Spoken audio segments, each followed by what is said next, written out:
We are here journeying together. Oh my gosh. Okay. There's so many points. And I will say, each week we're going to be getting together for an hour and a half. It literally is just scratching the surface. This work is forever work. It's not that the chakras are like, we're going to open them all up, we're going to balance them, we're going to be good. It's always the journey, just like you said too, Melanie, like you're always coming back to it and you're trying to go deeper and you're trying to deepen your faith. And something that's really interesting that I want you to keep in mind in chakra work, when you're hearing like, what the West has done with it in terms of like, again, what's imbalanced versus balanced, it's to keep in mind that it's an ever growing journey. We're always going to be meditating. We're always going to be trying to understand more and going into the deeper layers, because if they were all open already, we would have achieved what we need to. We wouldn't have to be here on Earth, right? So the other thing, as I know you might hear that and be like, well, what does that mean? Do I even believe in reincarnation, right? So the chakras are part of the yogic philosophy, right? And the yogic philosophy is that we keep on coming back to learn, to better understand, to deepen. It's said that we come back 84,000 times before we achieve liberation or moksha or samadhi. So as we're going through this work, just know that, we might find pieces that are imbalanced, but to say that we're going to open them all up and we're going to be in perfect alignment is, I think it's almost something that's like marketed here when it comes to chakras, but like it can never happen. I think as you go through the journey and you do the work, you're like, I just feel better. I feel, more confident in the way I speak. I feel like my emotions are better managed. I feel like my life is good, but then something will happen that will challenge that. And so what energy center in that moment do we need to focus on? And then we're here to gain the tools. So all of that to say in summary, it's never perfect, right? So I gave you ladies a briefing in the chakra workshop, but I'll mention to you and for the others that end up taking this program as well.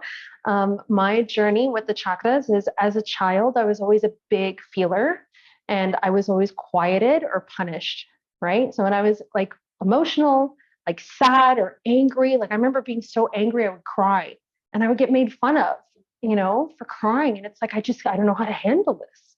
And I always, and still to this day, I still think about like, why do things happen in the world? Like, I feel like we're all a part of it. And a lot of us are busy trying to dismiss it. And yet I'm so deeply impacted by it, and I found myself in a lot of turmoil throughout my life because of those things. And all of this to understand now through yoga, very recently, that these mental battles that then become spiritual battles are all because we do have this desire, this to connect to our spirituality, to our faith in whatever way that we see fit for us. And so that's what the chakras have really made me understand and see, is that I can learn to trust myself again.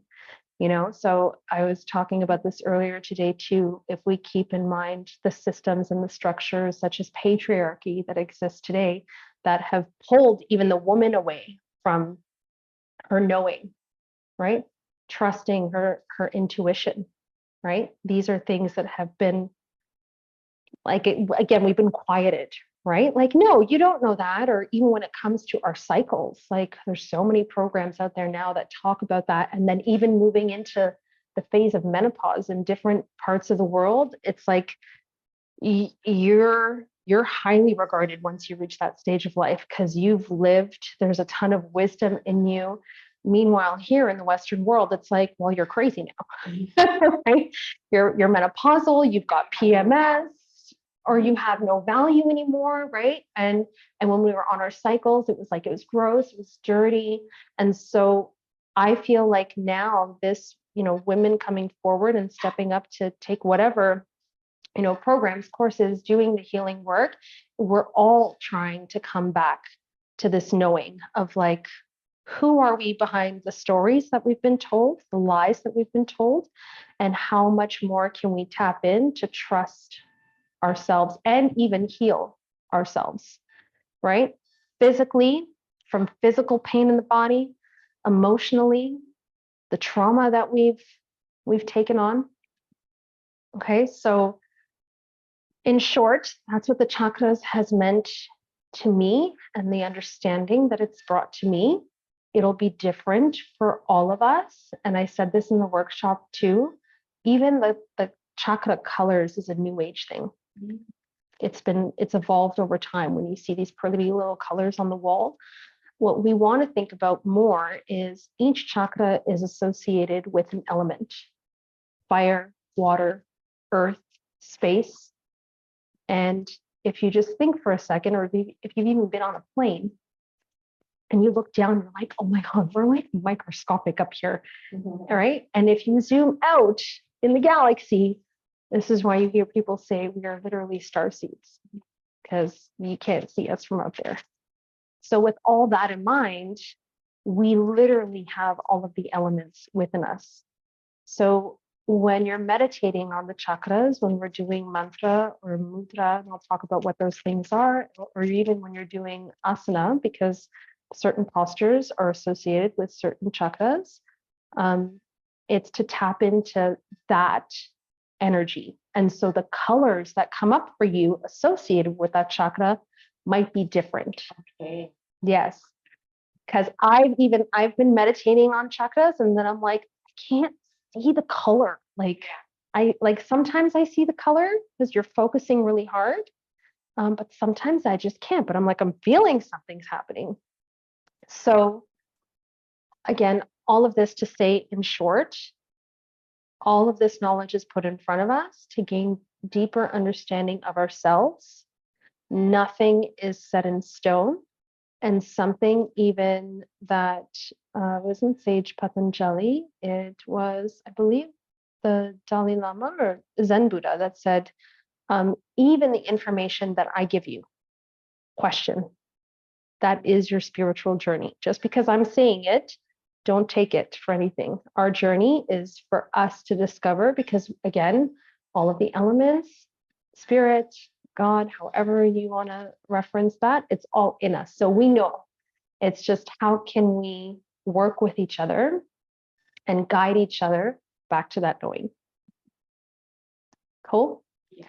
Do you have any questions or anything that's coming up for you based on any of that information that you want to share?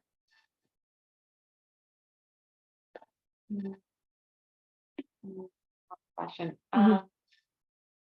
So like, because I've also heard that like if your root is closed, then all of the others are closed. And like, well, when it's the energy healer, she's like, no, that they can still be open, but they're just not functioning the way they should or could be. Mhm. Because she Mhm. said my heart was very open, Mhm. but then she was like, close, kind of not great. Close. Yeah. Like, well, at least my heart's open. So I mean, you can think about this in like Western medicine too, right? Like we got the knee specialist and the eye specialist, but it's like, I'm all one body. Can we look at the whole thing? So this is kind of how the chakras work too, right? They will impact each other, but one might be more open than the other. Like, or you might even think that one is more open than the other. For example, I think that the throat chakra is the best example, because people will be like, oh yeah, great communicator. And I'm like, yeah, but how effectively do you listen? Right? So and that's part of the communication piece as well, right? I know, Christina, you're laughing because this is something to keep in mind too as our kids grow older. All right, it's like we want to tell, and then it's like, have we been listening to them? They're still human, they still have voices, right? So that's something to keep in mind. And then again, as you go through them, you will start uncovering more, learning which ones are more open and more closed.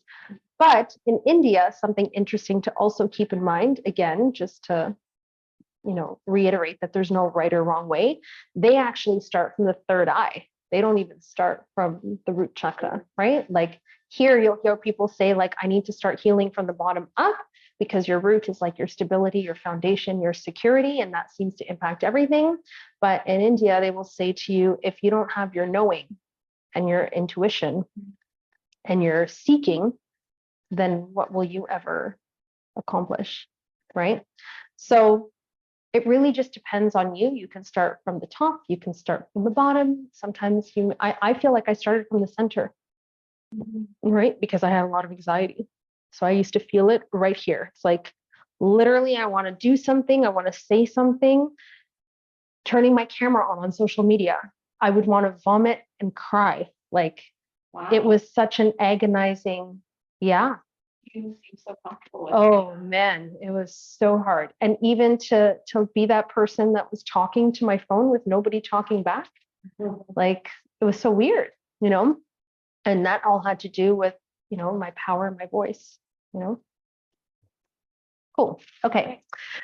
So we will get started. I do have some notes that I'll post after, but if you can grab out if you don't have it, it's cool. I'm going to go through it, but the workbook. So we're going to go through, just going to tell you here, if you want to pull them aside, we have pages 3, 4. We're not going to go right from the beginning. We're in order 3, 4, 6, 7, 8, 34, 35, and 36, and then 39. Okay, so I'll mention them again as we go along. But so we're just going to reflect for a second on the root chakra. Okay, so you can grab out your pen and your paper. I thought that's okay. So are we going to go through this booklet or? We're not going to go. So a lot of the booklet has a lot of like different reflective pieces as well. So a lot of the sheets you can use on your own. Yeah. And we're going to kind of do like piece. So right now with us working on the root chakra today, or the Muladhara chakra, we're looking at page 3 just to start.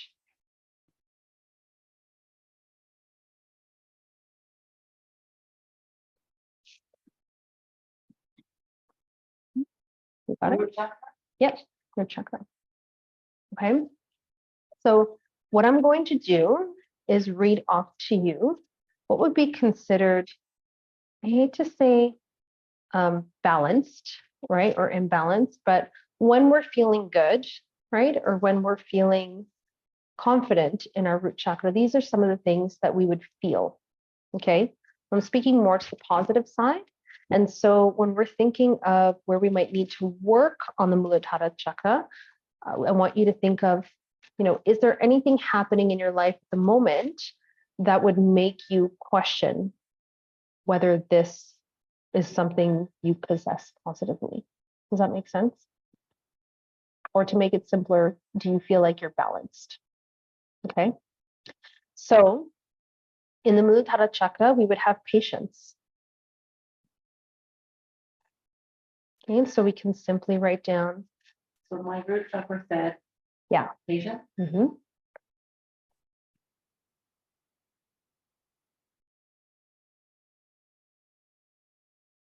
Like you have patience or you feel like you're lacking patience, right? So like when I state something to you, so when I say you have you're in your root chakra, you have patience, what is your root chakra saying to you? Is it saying to you, yes, you have it, or is it saying to you, it's something I got to work on? Oh, okay. Mine is tricky. Okay, that's okay.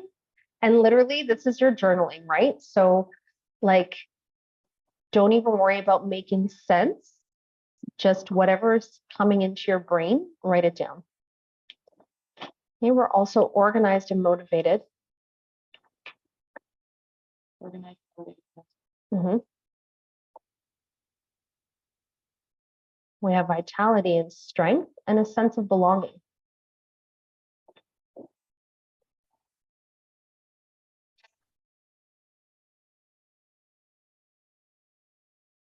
We feel proud and have a great sense of family.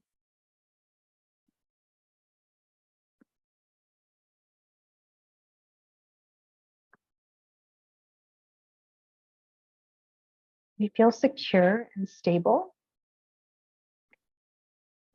We trust. We feel connected to our mind and our body.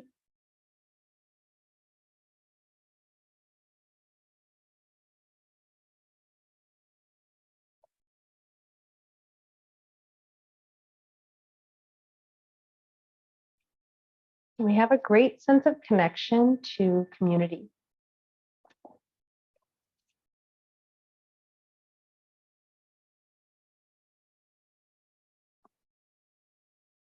We feel prosperous. And this touches on what you were mentioning, Melanie and Sharon, the believing part, right? Do you actually believe in your ability to manifest your goals?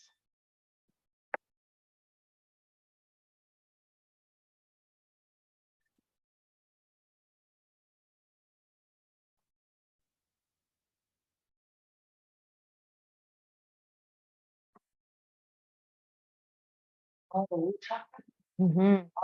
All of this. that's a lot.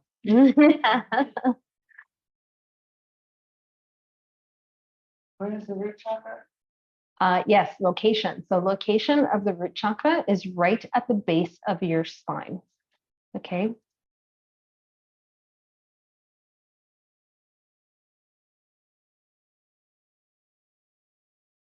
Can you keep the one that's standing? Mm-hmm. So you have a sense of pride and a great sense of family.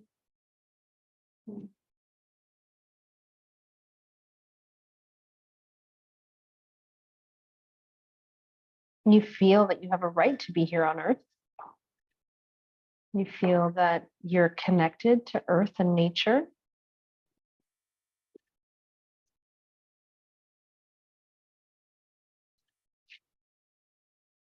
And you feel balanced in your eating habits, in your health, and you feel grounded.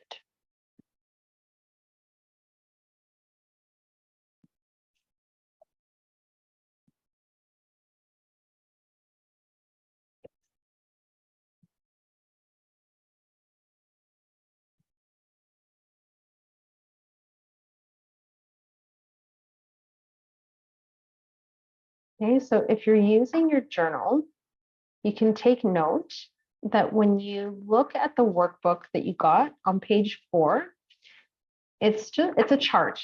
Okay, so what it's asking is, based on your evaluation of yourself over the next 7 days, which chakra would you associate with that particular day? Okay, only one per day. Like, which one is standing out for you more? Okay, so right now with the root chakra, right, you can think of today and what may have come up for you that may have been associated with the root chakra today. And then if this is something that you wanted to track long term, you could make multiple copies of this sheet as well. Okay, so for today, I want you to think, today being Monday, so that's what you would write in that box. In what way or what came up for you that was associated with your root chakra, be it the imbalance or the balance that we just listed off. So out of all these, you can choose one? You can choose multiple, right?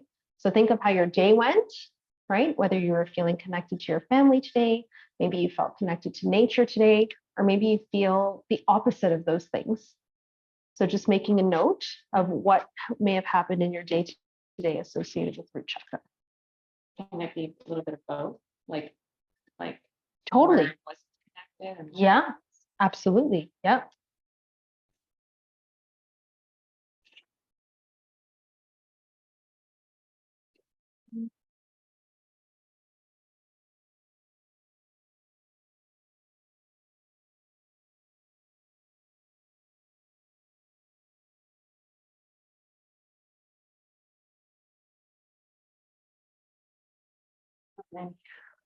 What's that? there isn't many that I'm feeling like really connected to, but patience came up a lot for me today, just Okay. thinking about patience. Mm. Why I said it's a funny one for me, because a lot of people looking from the outside in, like all the time, like my entire life, people are like, "Oh, you have so much patience," right? Because I worked with children for years. Yes. Now I work with dogs. Yeah. So people see me and they're like, "You have so much patience, Mhm. so calm and chill," and I'm like, inside, There's a whole other story going on. right? And in my head, not in my body. I think that's why I have the look of being calm and patient, is because I'm so out of my body that I'm like so in my head, but I'm just my body's just like there and literally safe. Like I feel like I'm just like, and I'm not. So like today, it's been a lot of like look around, focusing on like, what's around me. And I've noticed that like yes, I extend a lot of patience To others. but not with myself. That's a big one. Yeah. Mhm. Feeling connected to nature and earth, yes, all the time. Like that's pretty much it. Okay. Yes. Write about all these things. It's funny listening to you. I was like, I feel the same way.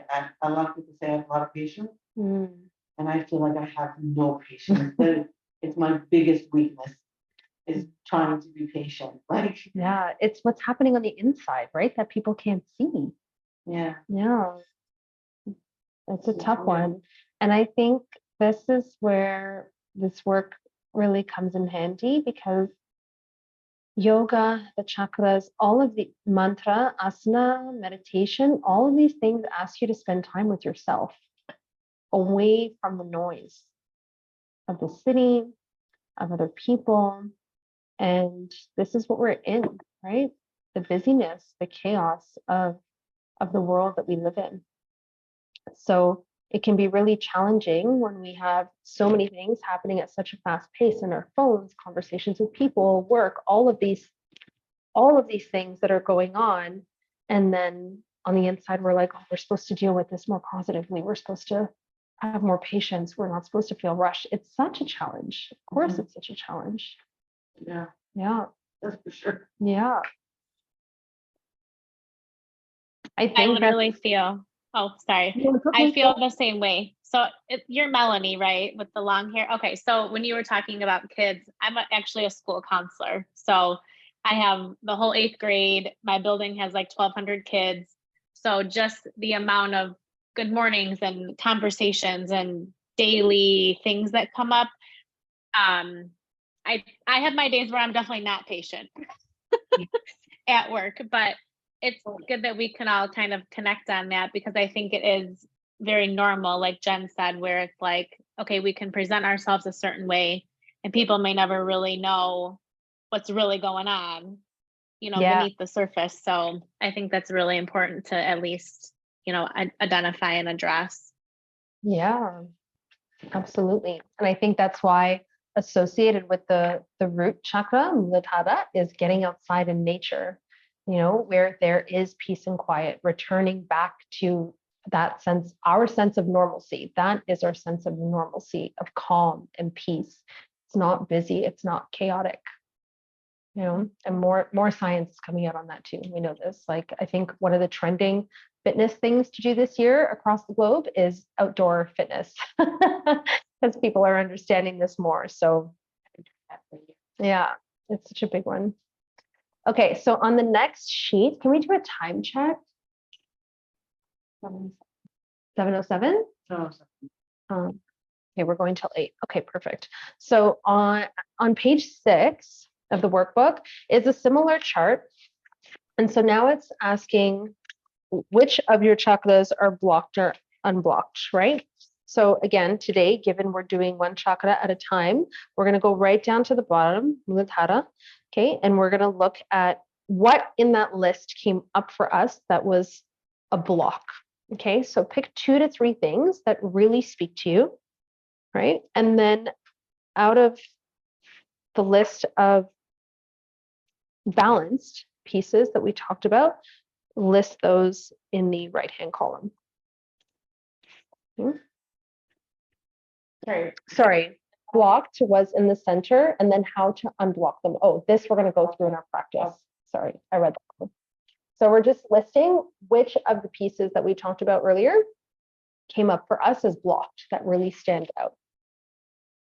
Okay, and that's being listed in the center.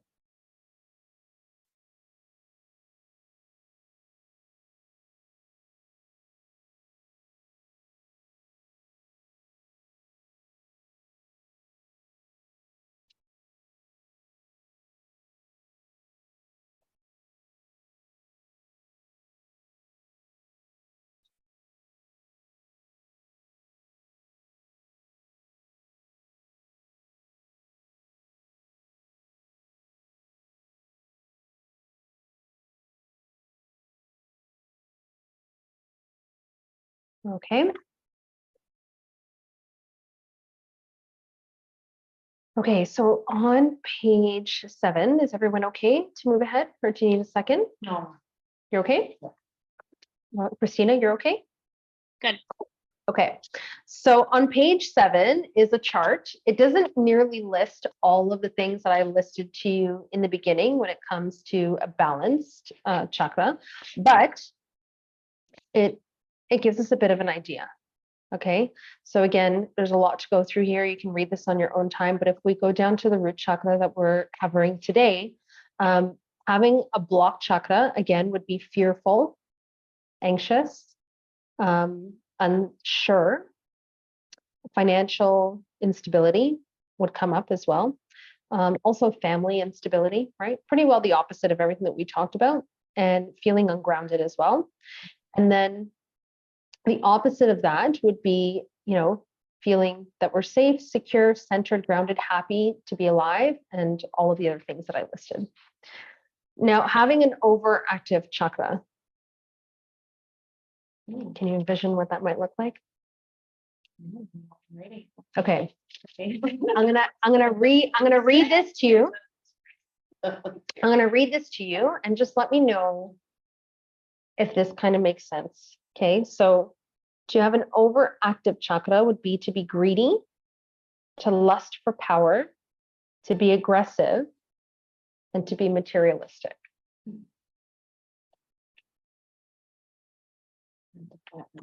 Yeah. So if we consider someone who has experienced extreme amounts of trauma, or someone who has very strong addictions, these are the kinds of things that come up that seemingly to us, we judge, right? We're like, oh, you're just a bad person. And really it stems from, if we go back, right, to being fearful. We get greedy, there's scarcity, there's lack, right? So now we feel like we need to attain a whole bunch of things because we're terrified, right?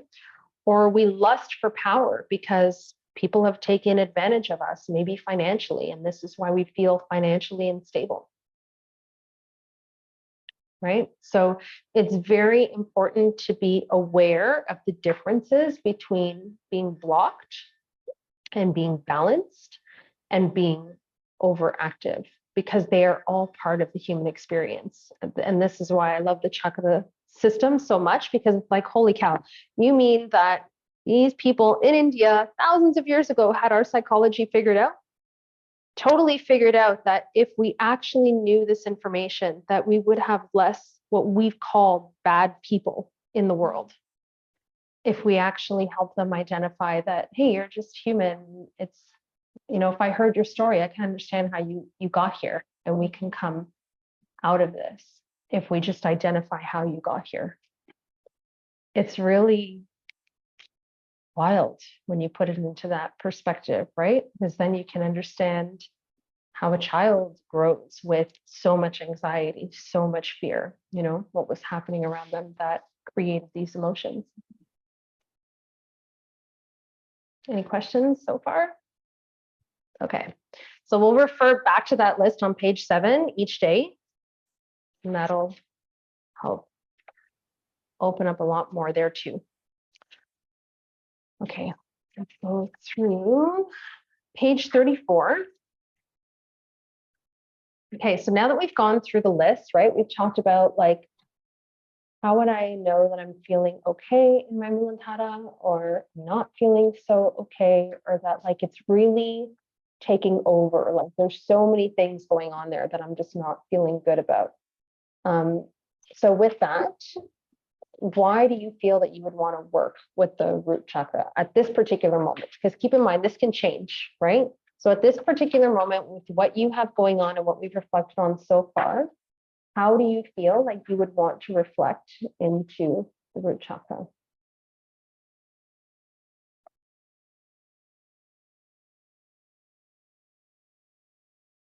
What we want to focus on. Mhm. Like, why would you want to specifically focus on this particular chakra?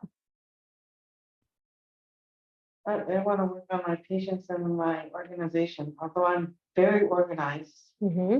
I have so many things to organize that certain things get left behind. You know what I mean? Like I have to do the important things first and then work my way down. So my house is a disaster because I'm taking care of work and my family, and my stuff gets left to last. And there's piles of laundry.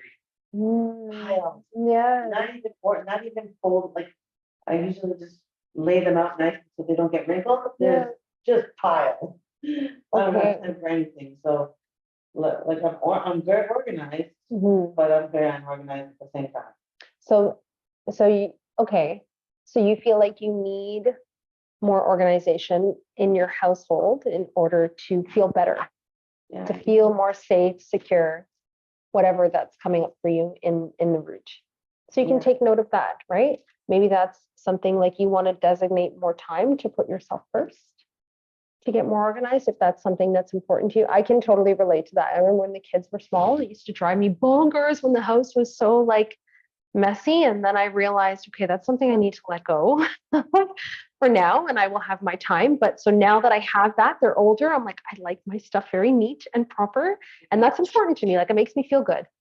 Right. So maybe that all ties in together to your sense of self, feeling grounded. Right. So maybe that's something that you want to focus on when we're working through the root chakra today. So that's on page 34. I don't have page numbers. You do. I think they Like got every cut off. other. Yeah, they're at the bottom, but I think they got cut off. Read that fell out. Did you print the whole book? Yeah. You did? Uh-huh. You sure? I think so. Okay. 40 pages. Okay. So it's this one. This is your. Oh, Mhm. it should have it, right? Yep. I think I saw it. You did? Mhm. I saw it with Bruce. From Yeah, so it'd be at the end of those ones because it starts from the top down at the beginning of the book. oh my goodness. All the way in the back. Bruce. There you go. Okay. Okay, so it's this one. So just in the first box. Okay, thank you. No problem. Okay, and then just something to take note of after is like ways that I will help heal my root chakra on that page. So with that one, you all are going to learn a lot of practices over the next 8 weeks. It's not to say that we need to designate like 2 hours in the morning to make sure we get all of the practices in. Okay, so enjoy what you're about to experience, right? And take your time with it. But there's going to be a practice that speaks to you more than another. Okay, so don't feel guilty about not doing all of them. Pick the one that speaks to you most and take note of which practice speaks to you most for that particular chakra at this time too, because you're going to have a toolbox of things that you can use. Okay. So I'll write those down after. Yeah.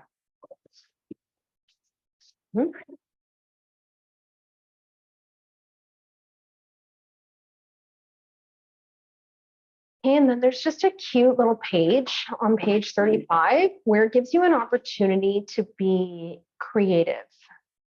You can be messy. The other day I painted for the first time and I felt like a 2-year-old. It was ridiculous, but it's something that literally I've been terrified of, and it just felt good to get it done.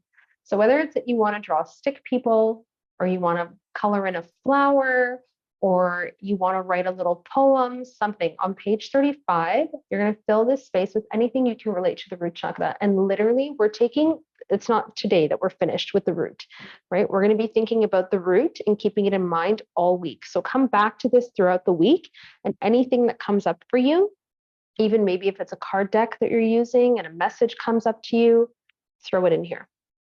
Okay? Okay, so that's on page 35. Page 30. Yeah. Beautiful.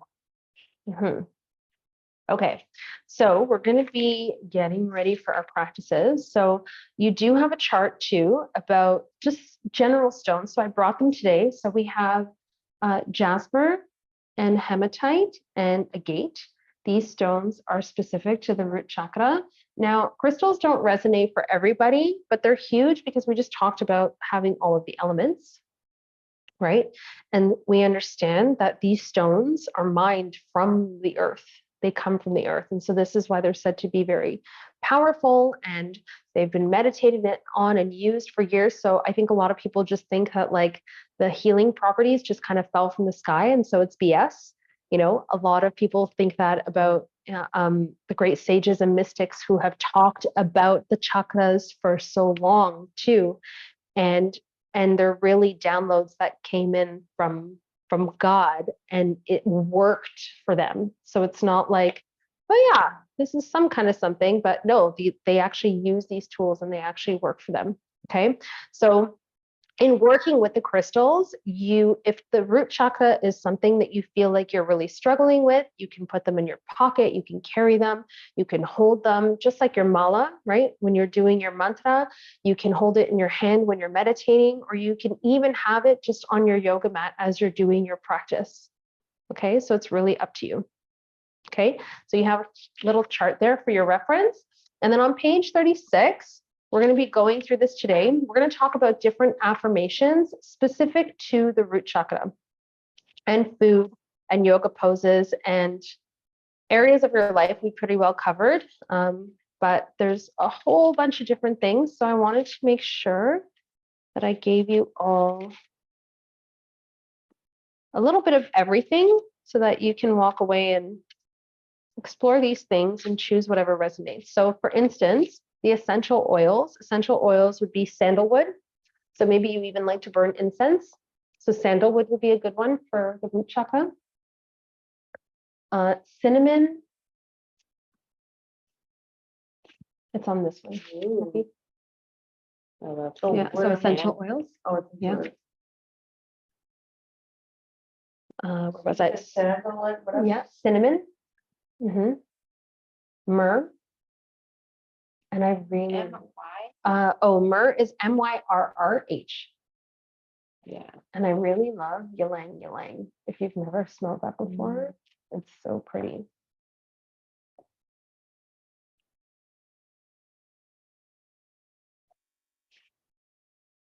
I almost bought a sandalwood shampoo today. Now you know. Just like, oh, Now you know. Okay, and then your crystals that we have here are the jasper and the hematite and the agate. Jasper. And so feel free to look those up too, because they all have a little bit of variation in terms of their properties. Go ahead.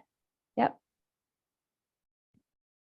So when I'm picking crystals, I like to pick them first, like touch them, feel them, and then, like I did this with the malas in India, I picked up the malas and I was so attracted to some of them, and then I looked the healing properties up after, and I was like, that's why. That's exactly why I picked it up. Like, and it's just a reminder. I feel like when you do that, like again, that inner knowing that we're so pulled away from. So you just went into a shop and you picked any. Yeah. Any crystal. Like sometimes I'll walk into a shop and a card deck will speak to me. Yeah. All right. And I'm like, oh my gosh, okay, this makes sense. Because these are not things we think things just happen by accident, but they never do. So literally anything that you pick up, touch, converse about with someone, it's very purposeful when we start paying attention. So it's the same thing with the stones. So if you go into a crystal shop, just pick up a random stone that speaks to you and then go find out what it means and you'll be blown away. Yeah. Cool. Okay. And then areas of life. Okay. So for this one, what I like is to just consider like the daily activities that we can start incorporating as it relates to the root chakra, right? We don't have to, again, wave any magic wands or set out huge chunks of time to do this work. It's literally just, paying more attention to how we're living that can help us come more into balance and feel better about ourselves. So we talked about nature being one, getting into community being another. This has been the theme for me this year, and I cannot believe how much magic it has brought into my life. Like I say this about food, right? Like I believe food changes your brain function completely. I believe you can be a sick, addicted person and then start eating better and you will be healed. It just makes sense, right? If you put diesel into a Ferrari, it's not going to go far, but you put premium gas, it's going to go a lot further. So it's the same thing with people and community. So whether it's an activity that you've been thinking about doing, jump into it. And don't quote me on this. I'm just going to share my experience. There's even times where I'm like, I really don't have the money to do this. I don't have the money to do this. But then I'm like, if I don't do this, I don't know where I'm going to be. Like, I'm going to be angry. I'm going to be upset. So I jump, and then it creates such a magical energy, and you meet people in that same energy, and it brings a new opportunity. So just keep that in mind with all of the things. Whatever you're scared of typically tends to be a very great thing. Okay. So community is huge. Anything, as we talked about, like being closer to the earth, nature. So maybe doing yoga in the park, taking off your shoes. I had a woman say to me the other day, Jen, that sounds fantastic, but I'm really scared of all the dog poop in the park. And I'm like, okay, first of all, we have the rain that washes it away. So if it's not like a dirty pile, don't worry too much about it. Like it gets absorbed back into the earth. Like, yeah. It's good for your immune system. Yeah. Totally changed in that way. Yeah. I was like germaphobe for a while. Yeah. And Yes. I've been working with dogs. I'm like, I'm dirty all day, literally from head to toe. Yep. And like, I gotta eat. There aren't washrooms or running water all the time. And I'm just like, oh, me. Like, Yeah. It's dirty, but Honestly, it's not. We're over the top with it, I think, but yeah. So just keep that in mind. Camping, gardening, all of those things are fantastic. Yeah, camping or gardening. Yes. I know so many gardens coming up. And then bringing creativity into the material world. So this goes back to, I think it was page 35 that we talked about, right? Like just starting with something. We've all got a piece of creativity somewhere. You could try to sing, you could try to play an instrument, you could create a collage of photos out of a magazine, draw stick people, paint, write. Okay, and food would be, red apples, anything red, beets, nuts, rice, red tea, earthy foods. Okay. tea. You said tea? Like a red tea specifically. Okay, and then for yoga poses, so we're going to go through this in our practice today. So Uttanasana, which is a forward fold. Tree pose. That makes sense. Yep, as it refers to nature. And then revolving chair pose. We have the garland pose, or a deep squat is probably a better visual or description. Dandasana, which is seated upright. We'll go through that as well. Paschimottanasana, which is I know it's very hard. So it's a seated forward fold. So just think of being seated and touching your toes. And then child's pose, Balasana, and Shavasana, which is the lying pose or corpse pose, they like to call it.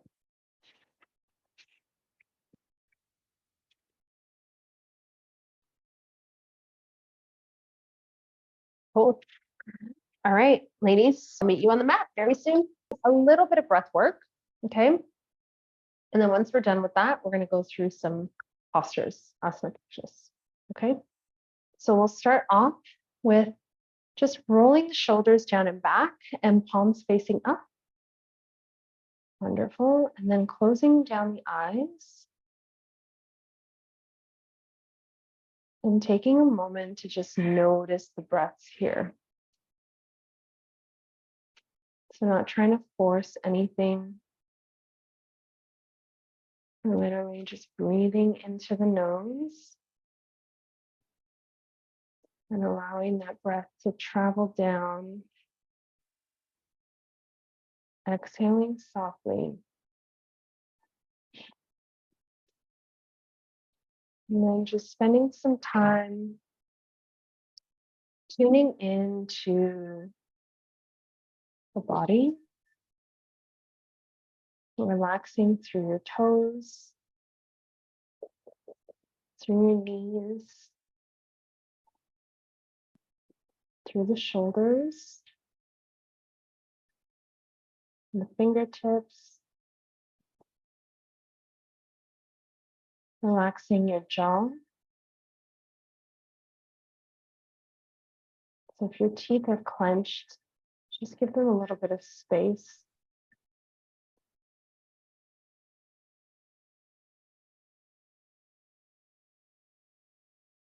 And continuing to focus on your breath here.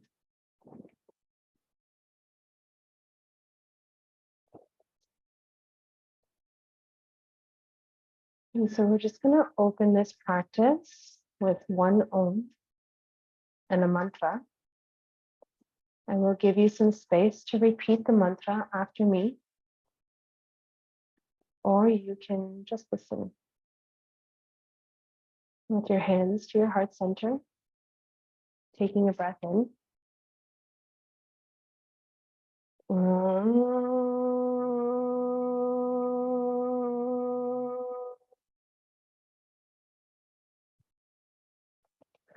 Guru Brahma, Guru Vishnu, Guru Devo Maheshwara, Guru Sakshat Param Brahma,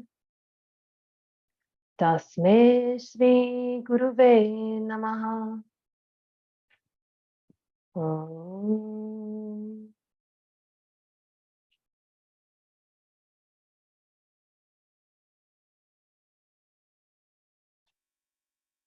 Bring your hands down to your thighs again.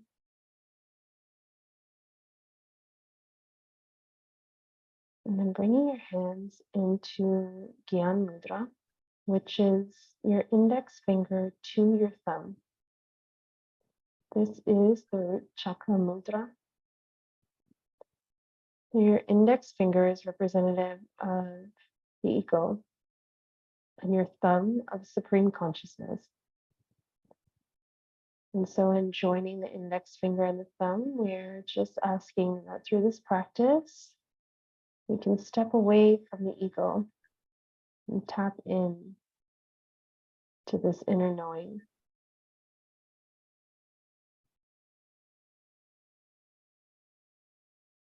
Continuing to focus on your breath as I guide you through meditation.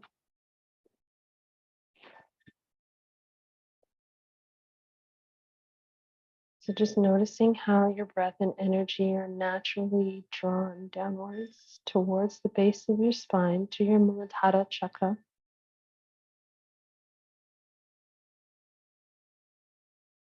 This chakra is the seat of your absolute security.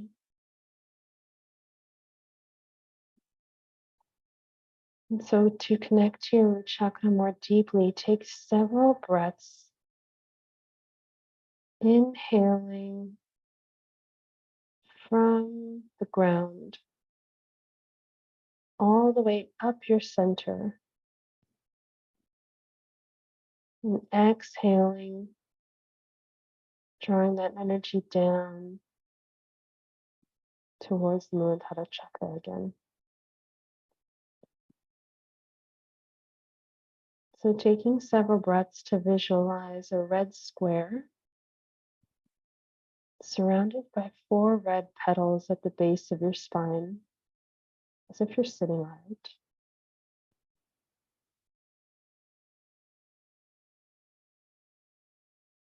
Perhaps the color is even more of an earthy tone. And by focusing on each petal one at a time, we will awake all 4 qualities of the root chakra. We'll first focus on the petal facing forward.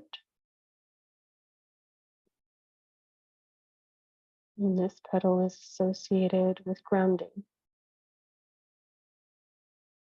With each inhalation, sense this petal unfolding naturally, and with each exhaling breath, it softens inward. As you breathe and stay present with the movement of this petal, begin to sense your red roots growing downwards into the earth, feeling more grounded and stable.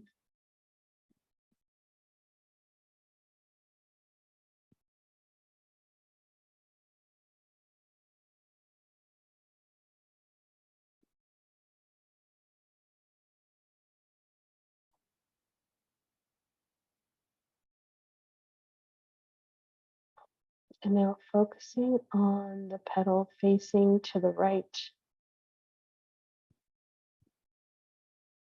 associated with the quality of embodiment. With each inhalation, sense this petal unfolding naturally. With each exhaling breath, it softens inward.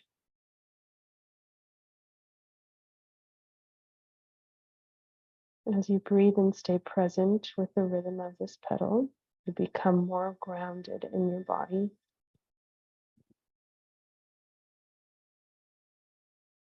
From the crown of your head to the base of your feet, becoming fully present in all areas of your body, equally and simultaneously.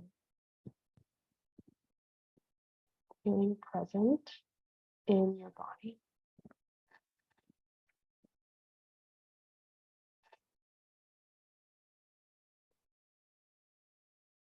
Next, bringing your awareness to the petal facing the left. And so this petal is associated with your connection to Mother Earth and the natural world. With each inhalation, sense this petal unfolding naturally, and with each exhaling breath, it softens inward.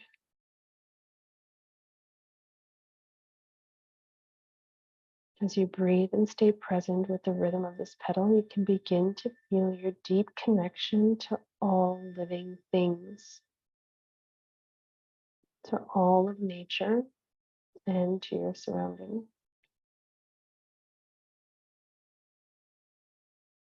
Experience oneness.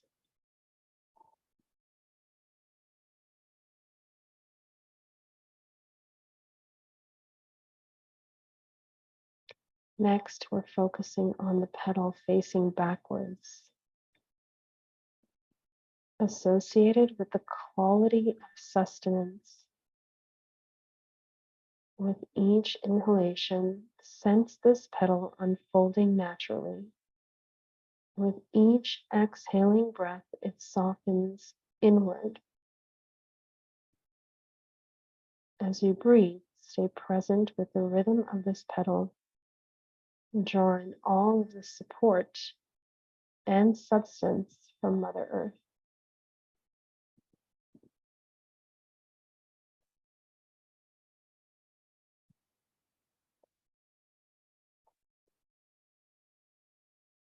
Now sense all of the petals of your chakra unfolding and softening together with your breath, experiencing the power of all 4 petals. Your sustenance, your connection to Mother Earth, your embodiment, grounding. Feel grounded and stable. Feel present in your body. Experience oneness and know that you have everything that you need.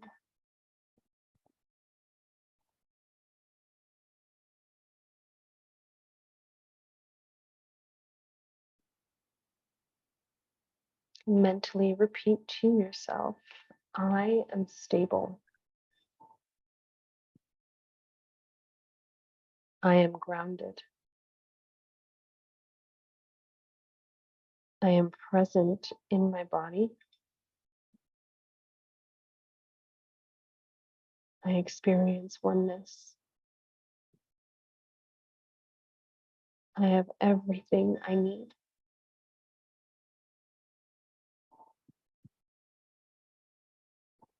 I journey in absolute security.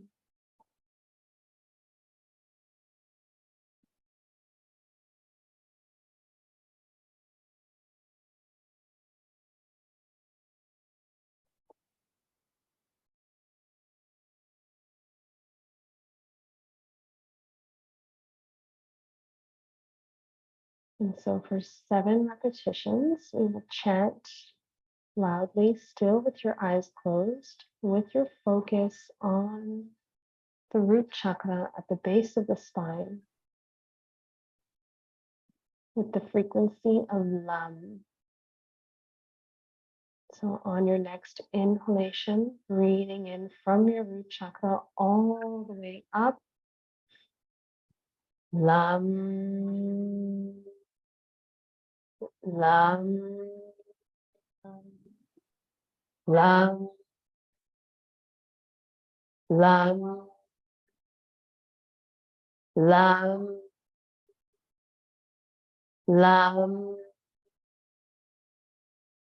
Lam, Lam.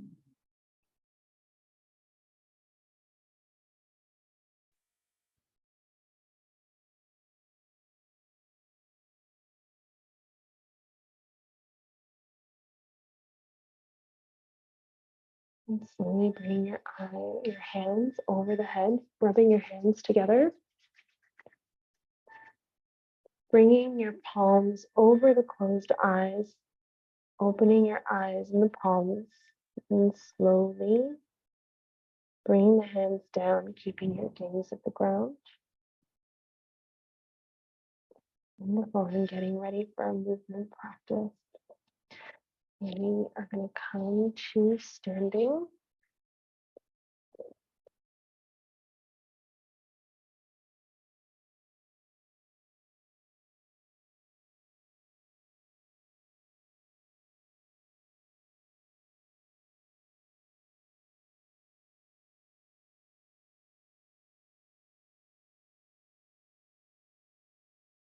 And coming to the top of your mat, first coming into Uttanasana. So bringing your hands up overhead on your inhale, soften through your knees and folding forward.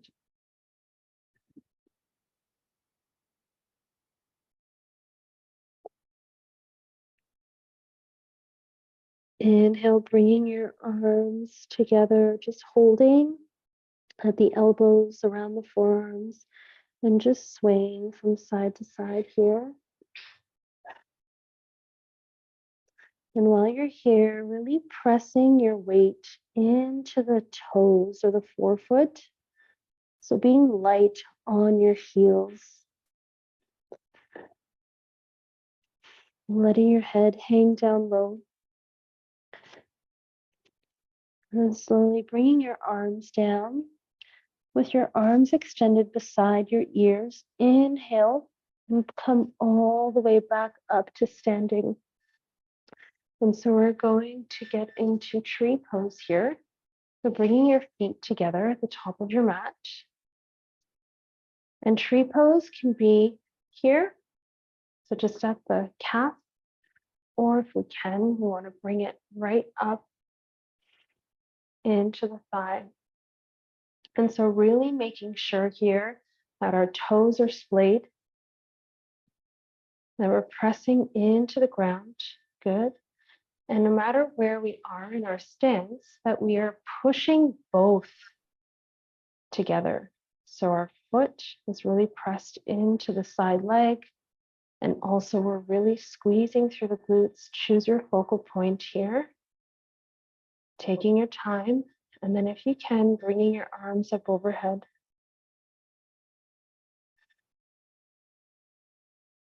Wonderful. And seeing if you can open through the knees here. If you need, you can also come down here. Good. Choosing your focal point and staying connected to your breath. Wonderful. And then bringing it down. And then shaking the legs out just a little bit. And then coming into the other side. So inhaling here. So either on the inside of the leg, the lower leg, or the inner thigh. Opening through the knee, pushing both together. Choosing your focal point and staying connected to your breath. Rooting down into the earth.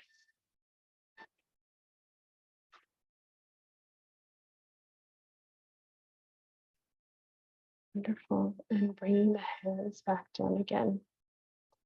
And bringing your feet together. Arms up again. Inhale. Exhale, forward fold.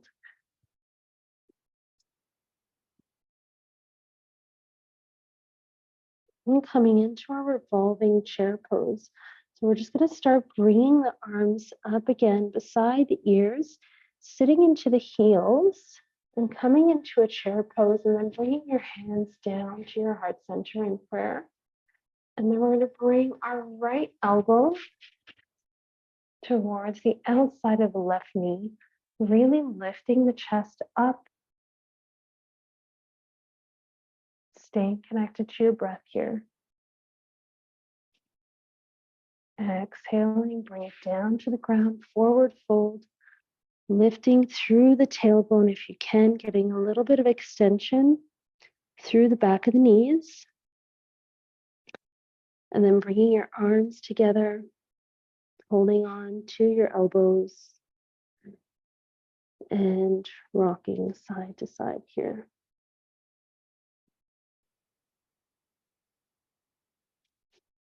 Wonderful. Arms come up beside the ears again and coming back into our chair pose. Inhaling and turning to the outside of the left. Wonderful. Breathing here, choosing your focal point. Do your best to lift your chest.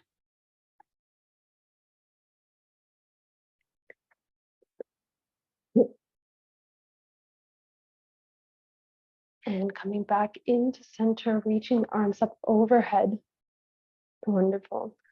Hands down by your side and shake out the legs. Great. Okay, so the next one we're going to come into is Malasana. So Malasana is our deep squat. Okay. So we're going to turn the toes outward here. Push the knees out to the side. And think of bringing the tailbone all the way down. Wonderful. Bringing your elbows to the inside and push up through the chest. Inhale here. Exhale, hands come down to the ground, lifting through the tailbone and bringing the head down. One more time, turning the toes towards the outside, dropping the bum down into Malasana. Push the knees out. Do your best to keep your heels in the ground.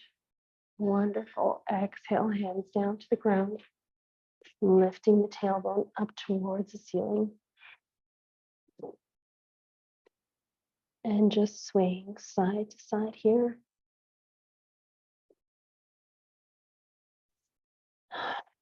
Wonderful. Bringing your feet together, slowly coming back up. Wonderful. And then we're just going to have a seat down to ground on the ground for Dandasana. So Dandasana seems fairly easy. We're going to activate. So we're going to firmly press the backs of our knees down into the ground. And we want to get our fleshy bits out of the way. And then press our hands down to the ground right beside the hips and lift through the chest here. Wonderful. We're really pressing the backs of the knees down so you feel your quads working. Start drawing the navel in and activating through the back. And keeping your chin up, squeezing the shoulder muscles together. And then bringing your hands up with an inhale and slowly folding forward, leading with the chest. So if we end off at the shin, that is perfectly okay. If you feel that you want to grab onto the toes and pull the chest forward, or if you feel that you want to grab onto the bottoms of the feet to come all the way down, we just want to make sure that we're lifting through the chest in this movement. Wonderful. And closing down the eyes here for a moment. And taking a journey inward. Coming back to that root chakra. Rooting into the earth. Reminding ourselves that we are safe. We are grounded.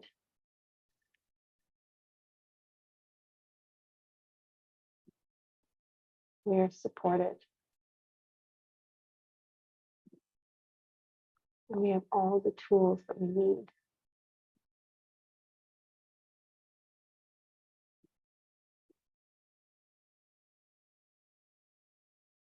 Wonderful. Inhale, bringing the arms up.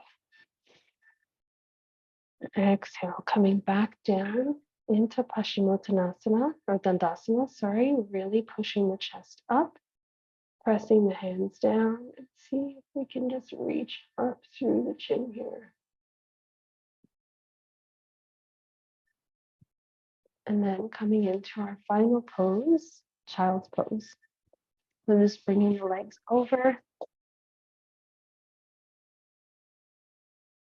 giving a distance between the knees, feet together, pushing the tailbone all the way down, and reaching your arms forward, pressing the forehead down into the ground. Next, we're going to take a moment to get into Shavasana. So laying down on your back. Allowing your legs to extend. For your feet to fall down to the side. Relaxing your head. Relaxing the space in between your teeth.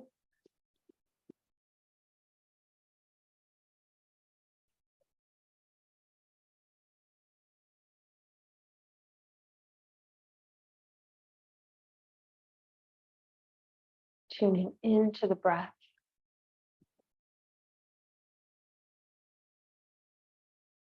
Softening through your fingers with your palms face up. And relaxing through your shoulders.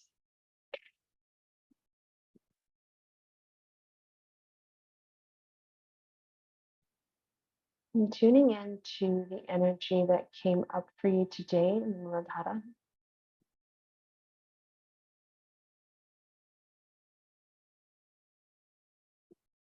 And so if there's something that we feel has us stuck, or is trapped in our root chakra, we're going to release it through the breath. So with each inhalation, we want to invite what it is that we're seeking. What healing do we want to call in to that which we want to release? We're going to inhale that and exhale all that we release.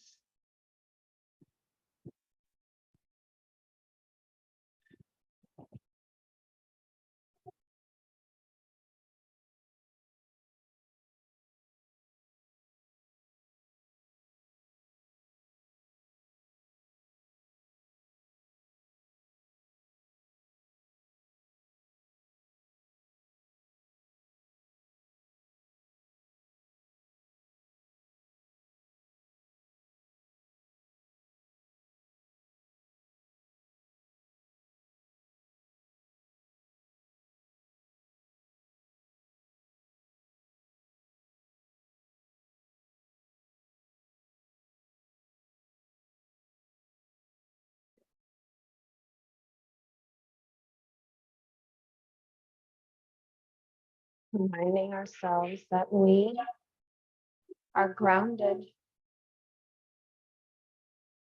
we are stable,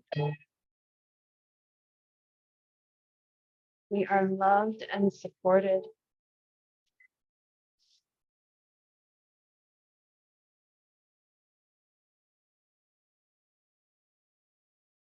We know exactly what we need.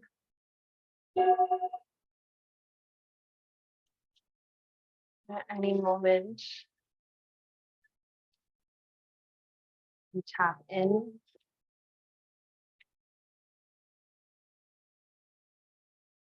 And call on that healing.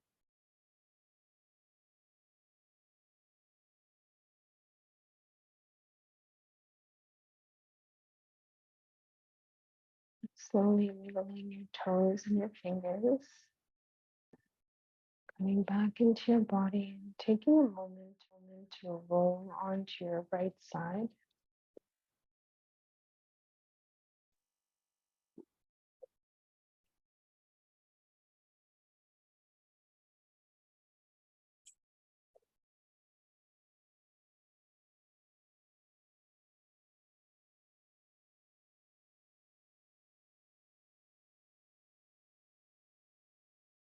And keeping your eyes closed, using your left hand to bring yourself back into a seated position.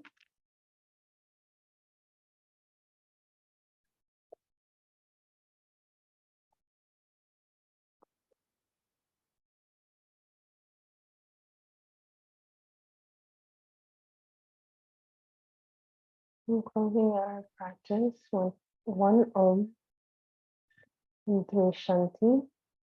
So Shanti is just asking that we have peace for ourselves, peace for you, for those of us that are here together, and peace throughout the world. Inhale.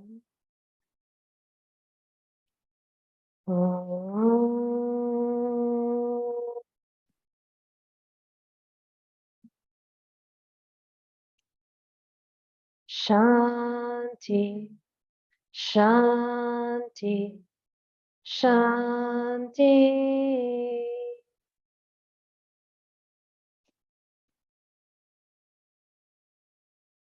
And rubbing your palms together again over the head.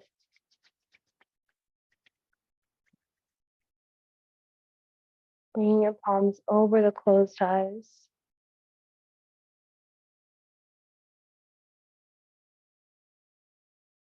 Opening your eyes inside the palms. And slowly bringing your hands down, keeping your gaze at the ground. Thank you. Namaste.